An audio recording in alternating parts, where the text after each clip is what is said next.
오늘 우리가 함께 읽으신 누가복음 13장의 말씀은 두 가지의 그 당시에 있었던 사건들, 그리고 한 가지의 예수님의 비유에 대한 말씀이 나와 있습니다. 특히 6장 이하의 말씀은 아주 잘 알려진 말씀입니다. 오늘 이 시간을 통해서 은혜 받기를 원하는데요. 오늘 주님께서 저희들에게 이야기하고 계시는 것은 그 모든 죄인이더라도 가장 중요한 것은 회개이고, 하나님과의 관계가 회복되기 위해서는 회개밖에는 방법이 없다라는 말씀을 하고 계십니다. 두 가지의 사건이 이제 1절에서부터 5절까지의 말씀을 통해서 나타나 있는데요. 그 사건들을 하나씩 소개하기를 원합니다. 첫 번째 사건은 1절과 2절에 보면은 말씀이 나오고 있는데, 그것은 정치적으로 그 당시에 이스라엘에 일어난 사건을 이야기합니다. 1절을 먼저 보시면, 그때 마침 두어 사람이 와서 빌라도가 어떤 갈릴리 사람들의 피를 그들의 제물에 섞은 일로 예수께 아뢰니, 이렇게 이야기가 시작되고 있습니다. 그때 마침이라고 하는 것은 그때 이 12절 말씀과 이어져서 우리가 생각해 볼 수가 있는데요. 12장 56절에 보시면 예수님께서 이렇게 그 주변에 있는 사람들을 책망을 하십니다. 외식하는 자여, 너희가 천지의 기상은 분간할 줄 알면서 어찌 이 시대는 분간하지 못하느냐. 누가복음 12장 56절에 그런 말씀이 나와 있습니다. 예수님께서는 그 주변의 사람들에게 말씀하시면서 너희가 천지의 기상, 즉 먹고 사는 문제나 삶의 그런 가지가지한 문제들은 다 분간할 줄 알면서 어찌 이 회개의 시대, 이 하나님의 심판이 다가오고 있는 이 시대는 분간하지 못하느냐라고 말씀을 하셨습니다. 그 말씀에 대한 적용을 이 사람들은 잘못 이해를 한 것 같습니다. 그래서 이 시대가 무엇일까를 생각을 하다가 아마도 그 당시에 있었던 사건을 이야기한 것 같습니다. 1절 중간에 있는 말씀을 보시면 빌라도가 어떤 갈릴리 사람들의 피를 그들의 제물에 섞은 일이라고 말씀을 하고 있습니다. 이것이 무슨 사건일까요?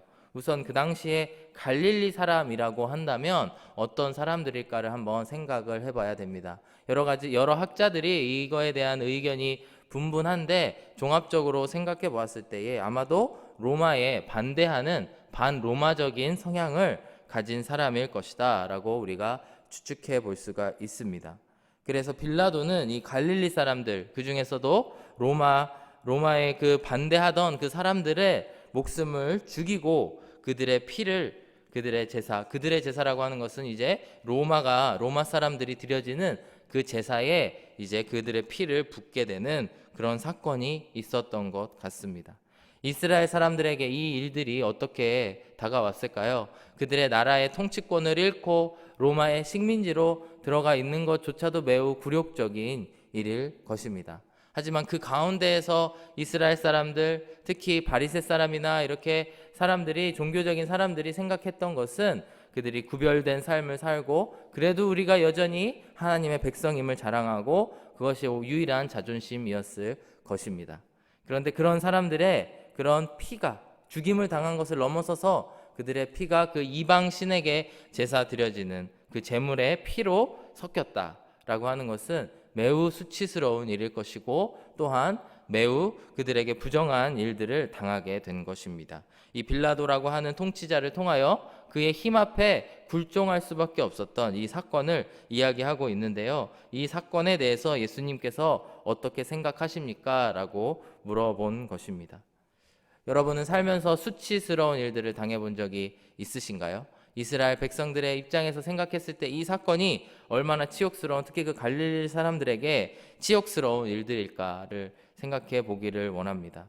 수치스러운 일을 우리가 당할 때에 여러 가지 특징이 있겠지만 한 가지를 생각해 본다면 바로 매우 매정한 그런 취급을 당한 일들이라고 하는 것입니다.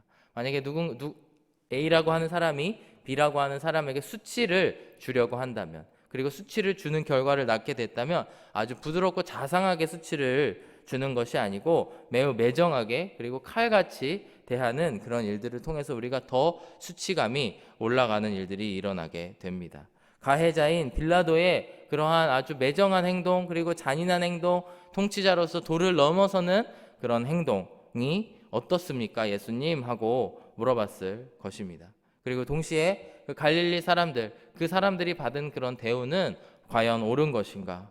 그것이 정당한 것인가? 과연 이런 일들이 일어날 수 있는 것인가? 라고 그 당시에 정치적으로 일어났던 사건들에 대해서 물어보고 있는 것입니다. 이에 대한 예수님의 대답이 2절의 말씀을 보시면 나타나게 되는데요. 예수님께서는 그러나 약간은 동문서답인 것처럼 대답을 하시면서 그들의 마음속에 있는 마음의 중심을 찝어서 말씀을 하십니다. 예수님께서 2절에서 대답하여 이르시되 너희는 이 갈릴리 사람들이 이같이 해 받음으로 다른 모든 갈릴리 사람보다 죄가 더 있는 줄 아느냐라고 말씀을 하십니다. 이같이 수치스러운 해를 입은 이 갈릴리 사람들이 너희들을 생각하기에는 죄가 더 있어서 이 사람들이 죄를 이러한 수치를 당한 것처럼 생각하느냐라고 말씀을 하고 계시는 것입니다. 그들의 마음속에는 어떤 마음이 있었을까요? 저 사람들이 저 튀어 보이는 갈릴리 사람들, 그래하여서 정치적으로 제압당할 수밖에 없었던, 진압당할 수밖에 없었던 저 사람들의 저런 죽음에 관해서 아마도 저 사람들은 그들의 행동 때문에 저렇게 되었을 것이야, 그들의 죄가 드러났기 때문에 그랬을 것이다 라고 생각을 한 것입니다. 그래하면서 예수님께서는 이렇게 말씀을 하십니다. 3절의 말씀을 보시면은 아니다 라고 말씀을 하시면서 너희도 만일 회개하지 아니하면 다 이와 같이 망하리라 라고 말씀을 하고 계십니다. 이와 같이 정치적으로 심판을 당한 자, 그리고 수치스러운 심판을 당한 자와 그렇지 않은 자들, 마치 아무 죄가 없는 것처럼 살아가고 아무 문제가 없는 것처럼 하루하루를 영위하고 있는 사람들일지라도 만일 그들의 인생 가운데에서 회개하지 아니하면 다 이와 같이 망하리라. 다 이와 같이란 무슨 의미일까요? 이와 같이 수치스럽고 잔인하고 매정하게 망할 수밖에 없다라고 하는 말씀을 전해주고 계시는 것입니다. 4절의 말씀을 보시면은 4절의 말씀을 보시면은 이제 이에 이어서 예수님께서 먼저 또 다른 사건에 대한 말씀을 시작을 하십니다. 또 실로암에서 망대가 무너져 치어 죽은 18사람이 예루살렘에 거한 다른 모든 사람보다 죄가 더 있는 줄 아느냐, 같은 맥락에서 이야기를 하고 있는 것인데요. 실로암은 잘 아시다시피 예루살렘 근처에 있는 샘입니다. 그 샘에서 망대가 무너져 그 샘을 지키는 그 망대, 높이 있는 망대가 무너져서 18사람이 죽게 되는 그런 사건이 일어난 것입니다. 오늘날로 치면은 불의의 사고들이 일어나지 않습니까? 건물이 무너지거나 뭐 차가 사고가 나거나 뭐 배가 그렇게 되거나 뭐 여러 그런 사건들이 있는데, 어떠한 불의의 사고, 사람들의 잘못으로 인해서 일어난 예기치 않은 그런 참혹한 사건들로 죽은 사람들 또한 그렇지 않은 사람들에 비해서 죄가 더 있는 것이 아니고 우리가 다 똑같다라는 말씀을 하고 계시는 것입니다. 5절에서 보시면은 3절과 거의 똑같은 단어 하나 다른 문장으로 이야기를 하고 있습니다. 너희에게 이르노니 아니라 너희도 만일 회개하지 아니하면 다 이와 같이 망하리라. 이와 같이라고 하는 아주 짧은 부사 단어 하나를 제외하면 아주 똑같은 단어가 원어에서도 반복이 되어지고 있습니다. 예수님께서는 단순히 그 정치적인 사건을 넘어서서 불의의 사고로 일어난 그 사람들, 그 모든 사람들이 즉 정치적으로 진압을 받은 사람들, 그리고 불의로 죽은 사람들, 그리고 그렇지 않은 사람들에 이르기까지 모든 사람들을 통틀어서 회개하지 아니하면 다 이와 같이 망하리라. 똑같이 그렇게 참혹하게 잔인하게 망하게 되리라 라고 말씀을 하고 계시는 것입니다. 예수님이 이와 같은 말씀을 하시는 이유가 무엇일까요? 앞에 12장 말씀에서도 이어서 말씀하시듯이 이제 장차 닥쳐올 하나님의 심판의 때가 다가오고 있음을 이 사람들은 깨닫지 못하고 회개하지 않고 살아가고 있는 그런 모습 때문에 이런 말씀을 하고 계시는 것입니다.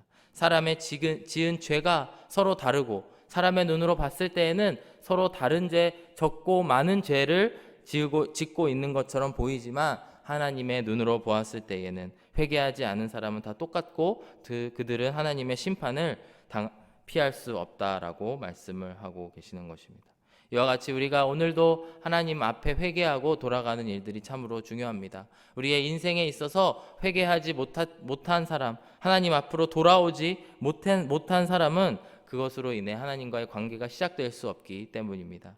이와 같이 우리는 하나님께 돌아감으로 인해서 우리의 발걸음을 세상을 향해 나아가고 나의 죄를 향해 나아가고 있었던 나의 발걸음을 돌이켜서 다시 한번 하나님께로 돌아왔을 때에 우리가 하나님 앞에 생명을 얻을 수 있고 살아갈 수 있다라고 하는 것을 오늘 1절에서 5절까지의 말씀은 말씀하고 계십니다.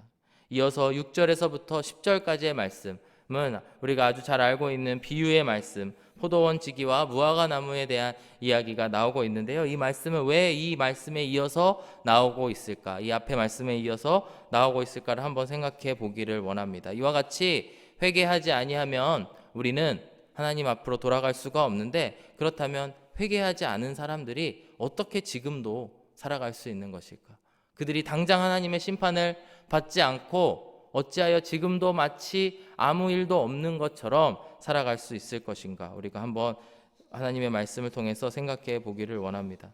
아주 잘 아는 비유의 말씀일 텐데요. 한 대학교에 무신론자 교수가 있었다고 합니다. 그래서 그 교수가 나와서 시계를 책상 위에 놓고 내가 앞으로 15분 동안 하나님을 저주하겠다. 신을 저주하고 신을 모욕하고 그를 비난하겠다. 그렇게 이야기를 합니다. 그렇게 해서 15분이 지났는데 아무 일도 일어나지 않은 것입니다. 그랬을 때 한 학생이 나와서 그 교수님에게 이렇게 이야기를 했다고 합니다.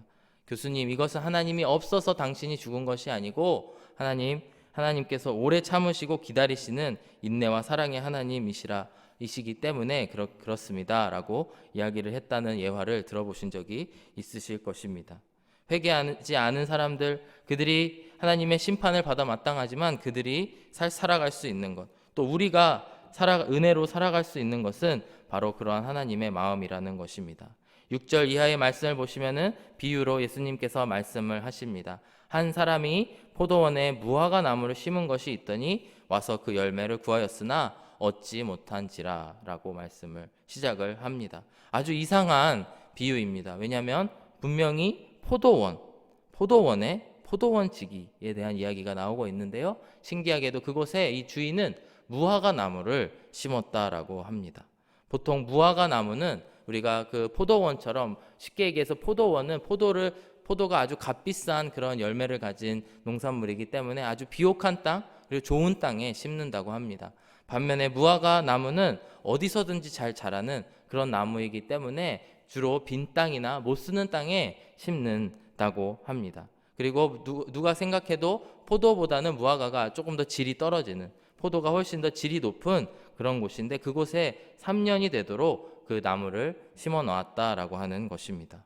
7절의 말씀을 보시면은 그래서 그 주인이 포도원지기에게 이르러서 이렇게 말씀을 합니다. 내가 3년을 와서 이 무화과 나무에서 열매를 구하되 얻지 못하니 찍어버리라. 어찌 땅만 버리게 하겠느냐. 너무나 당연하고 상식적인 이야기인 것이죠.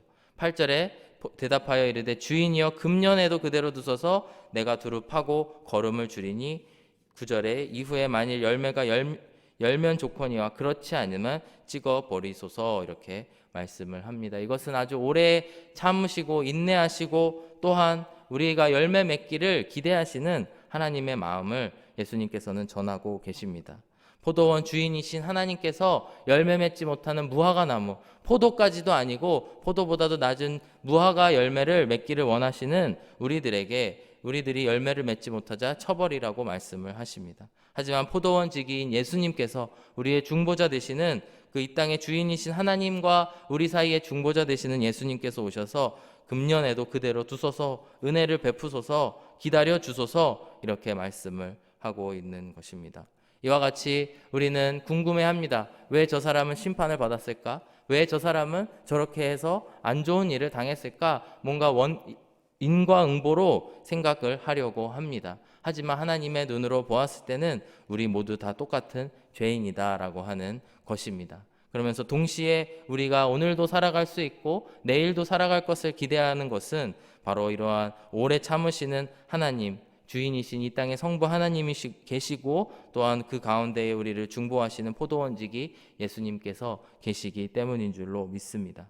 오늘의 이 말씀을 통해서 우리가 세 가지 교훈을 얻기를 원하는데요. 우선 첫 번째는 우리가 오늘도 숨 쉴 수 있는 것은 오래 참으시는 하나님의 사랑이라는 것을 고백하기를 원합니다.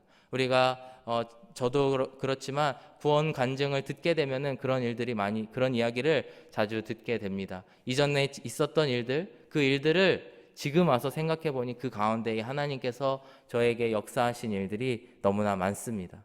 그 전에는 나의 눈이 뜨이지 않아서 볼 수 없었지만 지금 돌이켜보니 모든 것이 하나님의 은혜인 것 같습니다 라고 고백하는 일들이 우리 안에 자주 일어나기를 간절히 바라고 또 듣기를 원합니다. 그런데 우리가 생각해 보아야 할 것은 하물며 우리가 이 땅에서도 그런 은혜를 누리는데 천국에 들어갔을 때에 지난 날들을 돌이켜보고 지금 이 순간을 돌이켜보았을 때에 얼마나 큰 하나님의 은혜가 있을까 생각해 보기를 원합니다. 오래 참으신 하나님의 사랑을 기억하는 이 아침이 되기를 바랍니다.